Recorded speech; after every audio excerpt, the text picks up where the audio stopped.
वंदे मातरम। नमस्कार, जय श्री राम। मैं डॉक्टर मनहर के गपशप में एक अंतर्राष्ट्रीय विषय पर आपसे बात कर रहा हूँ। अंतर्राष्ट्रीय विषय इस समय आप और हम सब जानते हैं कि किस तरीके से इज़राइल और ईरान आपस में गुत्थम गुत्था है।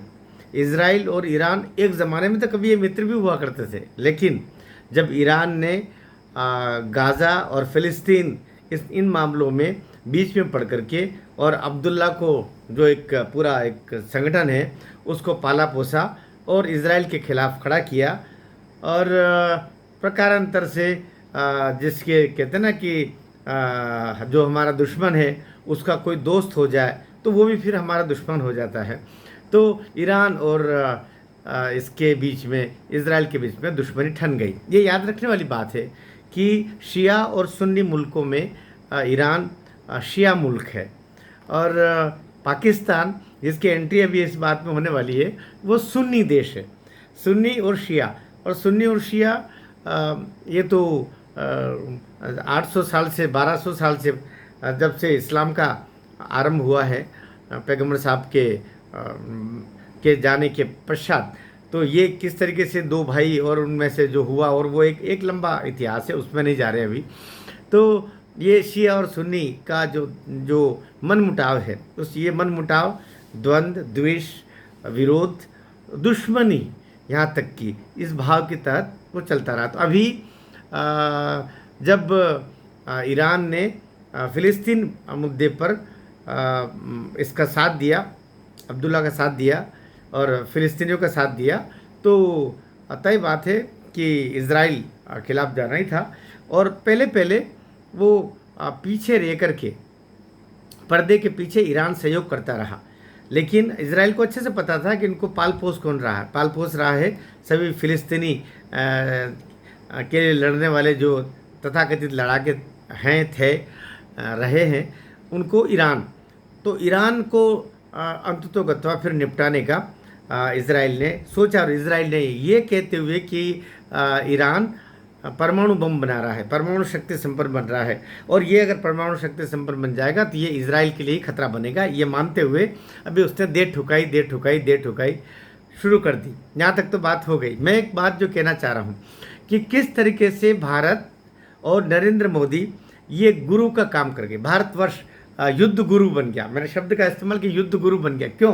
क्योंकि जब पाकिस्तान और भारत के बीच में कॉन्फ्लिक्ट हुआ तो भारत ने जो मिसाइलें दागी इधर से ब्रह्मोस, तो उसने मिसाइलों के कुछ जो डायरेक्शंस थे वो किराना की पहाड़ियों की तरफ कर दिया। पाकिस्तान की किराना की वो पहाड़ियाँ जहाँ पर पाकिस्तान के परमाणु संयंत्र और परमाणु संयंत्रों के साथ में परमाणु बम और बम के दोनों जो छोर होते हैं उनको अलग अलग स्थानों पर जहाँ पर संरक्षित रखा गया है, धरती को खोद करके किराना की पहाड़ियों के नीचे मंजिलों में, तहों में रखा गया है। तो भारत ने जो मिसाइलें दागी, बहुत सारे जो उसके जो एयर स्पेस थे, एयरपोर्ट थे जहाँ से वो सब अपने काम करता है, अपने युद्धक विमानों को उड़ाने का, वहाँ पर एयरबेस, हम सही शब्द वो है, तो वहाँ पर उसने दे ठुकाई शुरू की।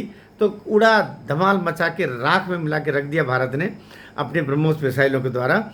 और साथ ही टारगेटेड, जो मुख्य बात है जहाँ से इज़राइल ने प्रेरणा ली कि भारत ने किराना की पहाड़ियाँ जहाँ पर पाकिस्तान के परमाणु संयंत्र हैं, परमाणु संयंत्र में जब परमाणु सब ये कार्य होता है और जब बम रखे गए हैं उस पहाड़ी के नीचे भी ठोक दिया और उन सुरंगों के मुंह पर भी जाके ठोक मारा, जिससे रेडिएशन भी हुआ और धमाल मच गई चारों ओर से।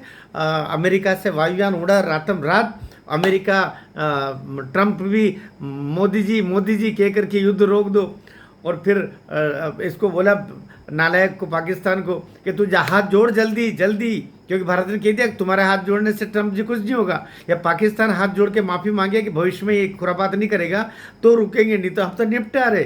तो उसने डांटा उसको। फिर दो प्लेन वहाँ पर आए, साइंटिस्ट आए, वहाँ के सब जो परमाणु संयंत्रों को जो मेंटेन करते हैं, देखभाल करते हैं, वो अमेरिका से आए उनको संभाला, रेडिएशन को रोकने के प्रयास हुए। वहाँ 200 किलोमीटर की जो एरिया है किराना की पहाड़ियों को, उनको सबको खाली करवाया तो लोगों का हड़कंप मच गया, ज़मीन में हड़कंप मचा, बहुत सारे काम हुए। तो यहाँ जो हुआ, भारत ने जो किया, भारत ने जो रास्ता दिखाया, उस रास्ते का अनुसरण इजराइल ने किया। इजराइल ने अभी जो 3 दिन पहले क्या काम किया, इजराइल ने जो ईरान, जहाँ उसके परमाणु संयंत्र जो क्या संताज मंताज करके कोई जगह है 3 अक्षर की, वहाँ पे उस पर दे ठोक उसने अपने बम, अपने मिसाइलें दागी जो उसको तहस नहस कर दिया। इतना ही नहीं किया इजराइल, तो फिर इजराइल है, इजराइल ने अमेरिका के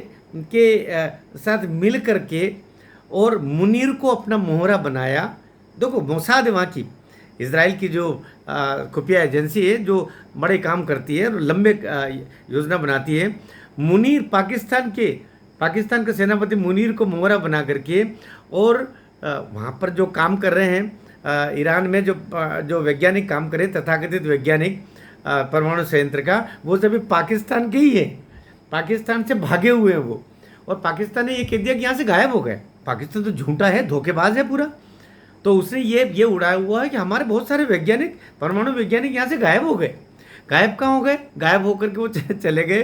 पाकिस्तान ने उनको मैनेज किया, या कि उन वैज्ञानिकों को बहुत सारा पैसा मिल रहा होगा, वो चले गए कहाँ पर? ईरान। और ईरान के जो वैज्ञानिक वहाँ काम कर रहे थे, भारत को सब पता है कौन कौन है, दुनिया को भी पता है कौन कौन है, पाकिस्तान को तो खूब पता है क्योंकि वो उसी के हैं।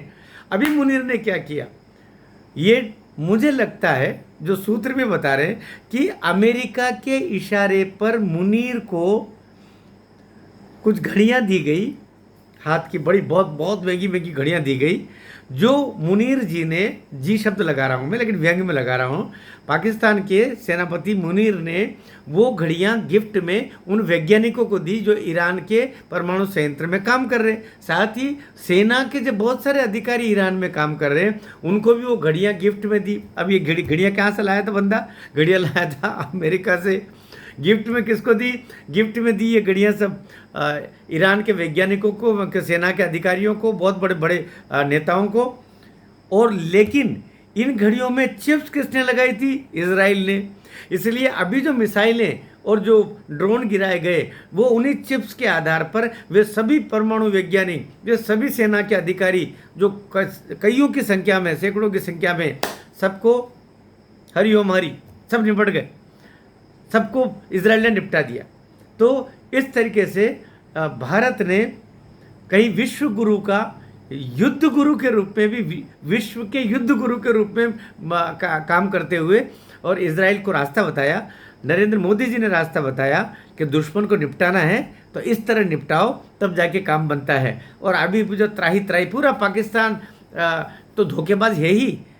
और अभी भी आपने मीडिया में सुन रहे हैं ना कि ईरान के एक वहाँ के नेता ने बोला है कि हमें तो अगर इजराइल हमारे पर बम गिराएगा तो पाकिस्तान ने बोला है कि वो बम इजराइल पे गिरा देगा। अभी पाकिस्तान हाथ जोड़ के बोल रहा है माई बाप हमने नहीं बोला और हम नहीं जानते इसको।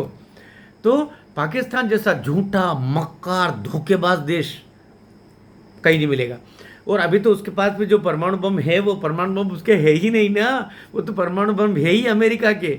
वो तो खाली स्थान उसको लिया है, जैसे कोई किराए की दुकान लेता है कि इस तरह किराना की पहाड़ियों को किराए पर लेकर के अमेरिका ने वो वहाँ पर परमाणु बम रखे हुए हैं। संयंत्र भी उसी का है, वैज्ञानिक भी उसी के, देख रेख भी उसी के, धन भी उसी का है। इसीलिए जब अभी भारत ने जब वहाँ पर ऐसी तैसी की, उनकी क्षमा करना आप, तो अमेरिका ही दौड़ा आया, उसको लोन भी दिलवा रहा है ताकि वो और मेंटेन करे। इसलिए ये भाड़े का टट्टू पाकिस्तान झूठा केवल ईरान को भी धोखे में रखा और उसको बेचारे को निपटवा दिया। आपका क्या कहना है? ये वीडियो आपका कैसा लगा? इसको ज़रा शेयर वेयर भी कीजिए और सब्सक्राइब अब तक नहीं किया हो तो कीजिए। और भारत माता की जय।